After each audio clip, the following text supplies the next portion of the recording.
Assalamu alaikum class. Starting from today's lecture, biology में आज हम इंट्रोडक्शन टू सेल पढ़ेंगे। हम देखेंगे कि सेल क्या होता है इन बायोलॉजी, ओके। और इसके अलावा हम एक ब्रीफ सा सेल और एटम के दरमियान डिफरेंस भी देख लेंगे, okay. Now what is basic unit of matter. Example ले लें आप, जैसे कि वाटर हो गया या फिर सॉल्ट हो गया या फिर शुगर हो गई, ठीक है। हमें पता है H2O के मॉलिक्यूल्स मिलके बनाते हैं water. Water is made up of H2O molecules. इसके अलावा सोडियम क्लोराइड होता है साल्ट में। Salt is made up of sodium chloride ions, okay. इसके अलावा शुगर में हमें पता है C6H12O6 होती है, यानी कि ग्लूकोज। ग्लूकोज का फार्मूला है ये। तो ग्लूकोज मॉलिक्यूल्स मिलके शुगर बनाते हैं, सही है। इसके अलावा देखें अगर H2O मॉलिक्यूल में एक है हमारे पास हाइड्रोजन एटम, एक है ऑक्सीजन एटम, सही हो गया। इसी तरह सोडियम क्लोराइड को देखें तो इसमें हमारे पास है एक सोडियम आयन और एक है क्लोराइड आयन। इसके अलावा अगर हम शुगर को देखें तो ग्लूकोज के मॉलिक्यूल में 3 एटम्स हैं, कार्बन, हाइड्रोजन एंड ऑक्सीजन, सही हो गया। इसका मतलब है एटम्स फॉर्म वाटर। सेकंड देखें तो सॉल्ट भी एटम से मिलकर बना हुआ है, एटम्स फॉर्म सॉल्ट। 2 एटम्स मिलकर बना रहे हैं सॉल्ट। इसके अलावा शुगर में देख लो तो वो भी इसका मतलब यहाँ पर भी यही है कि 3 एटम्स मिलकर शुगर बना रहे हैं, CHO। मतलब ये कि एटम्स फॉर्म शुगर, सही हो गया। इसका मतलब हम कह सकते हैं कि different chemical combinations of atoms form different substances, यानी कि मुख्तलिफ एटम्स मुख्तलिफ तरह से कंबाइन करते हैं और हमारे पास बन जाते हैं मुख्तलिफ किस्म के सब्सटेंसेस, सही हो गया। तो इसका मतलब है atom is the smallest unit और basic unit of any matter in the universe, सही हो गया। एटम जो है वो बेसिक यूनिट है इस तमाम यूनिवर्स में जितना भी मैटर है उसका, ओके हो गया। नाउ नाउ हमने देख लिया कि atom is the basic unit of matter. अब एटम सब्सटेंसेस किस तरह बनाता है, तो इसका आंसर है कि जब 2 या 2 से ज़्यादा एटम्स कंबाइन करते हैं तो हमारे पास बनता है मॉलिक्यूल।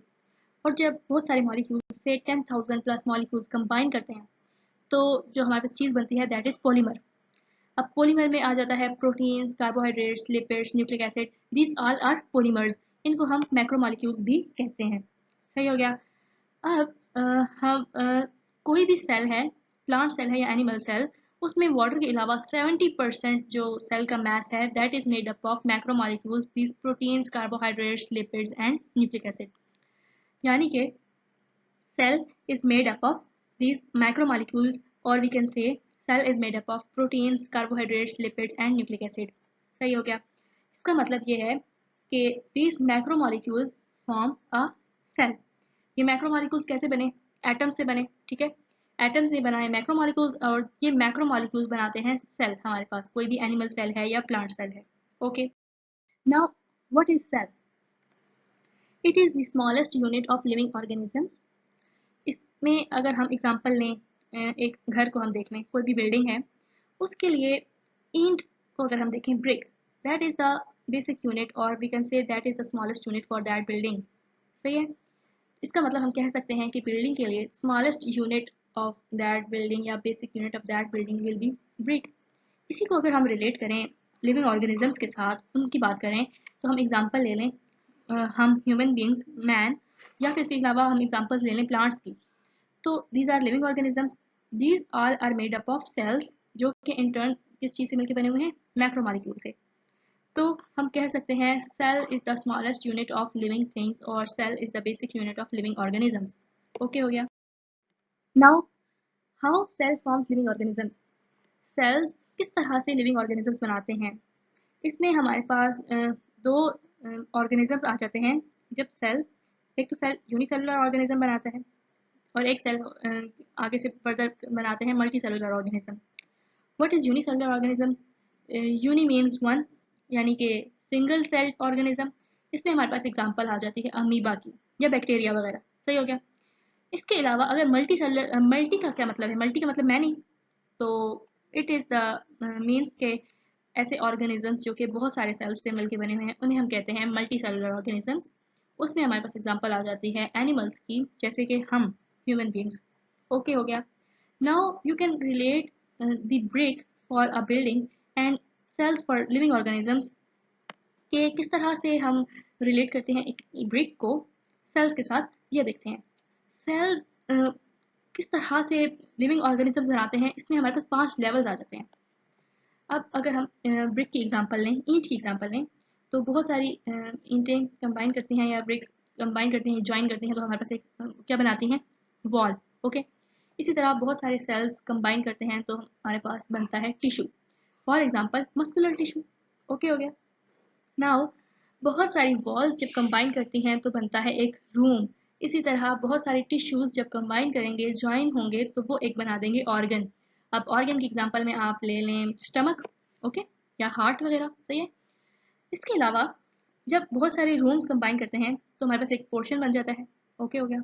इसी तरह इसको देखें तो ऑर्गन सेल्स में देखें, ऑर्गेनिजम्स में देखें तो बहुत सारे ऑर्गन कंबाइन करते हैं तो एक ऑर्गन सिस्टम बनता है। फॉर एग्जांपल डाइजेस्टिव सिस्टम या सर्कुलेटरी सिस्टम। ओके, इस तरह पोर्शंस, हम डिफरेंट पोर्शंस कंबाइन करें तो वो एक घर बना देंगे, एक बिल्डिंग बना देंगे। तो ऑर्गेनिज्म में भी अगर हम देखें तो different organisms, organ systems combine to form an organism. For example living organism जैसे कि human beings. Okay, now question arises, why atom is not the basic unit of life. हमने बात की कि cell is the basic unit of life, तो जहन में ये क्वेश्चन आता है कि चूंकि atom is the basic unit of matter in the universe, तो एटम लाइफ का बेसिक यूनिट क्यों नहीं है? लाइफ का बेसिक यूनिट सेल क्यों है? इसका आंसर ऐसे आ जाता है कि atom can not reproduce, we know, okay. इस तरह एटम कैन नॉट ग्रो। इसके अलावा अगर देखें तो एटम रेस्पायर भी नहीं कर सकते, atom can not respire. These three are the basic conditions for life. इसीलिए हम कहते हैं कि atom is the basic unit of matter, not a basic unit of life. अगर हम लिविंग ऑर्गेनिजम्स की बात करें तो cell can reproduce, okay, cell can grow, okay, and cell can respire. ठीक हो गया। ये तीनों कंडीशन सेल फुलफिल कर रहा है, इसलिए हम कहते हैं cell is the basic unit of life.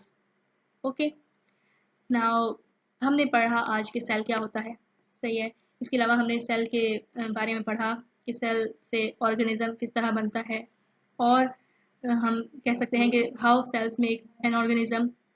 और फिर इसके बाद हमने देखा कि एटम को हम बेसिक यूनिट ऑफ लाइफ क्यों नहीं कहते, हम सेल्स को बेसिक यूनिट ऑफ लाइफ क्यों कहते हैं। So that's all for today. Thank you very much. अल्लाह हाफिज़।